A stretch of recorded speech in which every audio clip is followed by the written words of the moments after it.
کبھی ہم نے اللہ کے سامنے رو کر دعائیں کی؟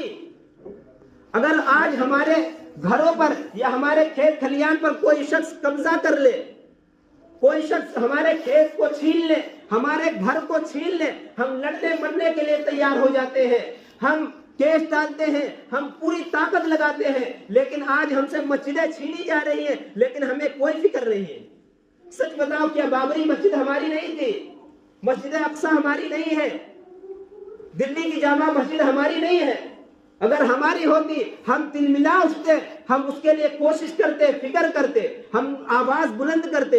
اس لیے لاکھوں کروڑوں مسلمان زندہ ہیں، جوان ہیں، طاقتور ہیں، لڑ سکتے ہیں، بول سکتے ہیں۔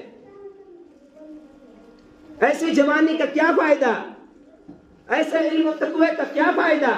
ایسے کلمہ پڑھنے سے کیا فائدہ کہ ہم اپنے نبی کی حفاظت نہ کر سکے، کہ ہم اپنی مسجدوں کی حفاظت نہ کر سکے، ہم اپنی قرآن کی حفاظت نہ کر سکے؟ ایسا نام لینے سے، مسلمان کا نام کہلانے سے کیا فائدہ؟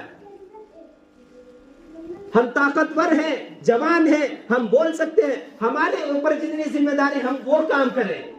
کیا ہم اپنی مسجدوں کو آباد نہیں کر سکتے؟ کیا ہم 5 وقت کی نماز نہیں پڑھ سکتے؟ کیا جو شخص رسول اکرم صلی اللہ علیہ وسلم کے شان پر بولتا ہے، ان کی گستاخی کرتا ہے، قرآن پاک کو جلاتا ہے، مسجدوں کی بے ادبی کرتا ہے، کیا ہم بول بھی نہیں سکتے؟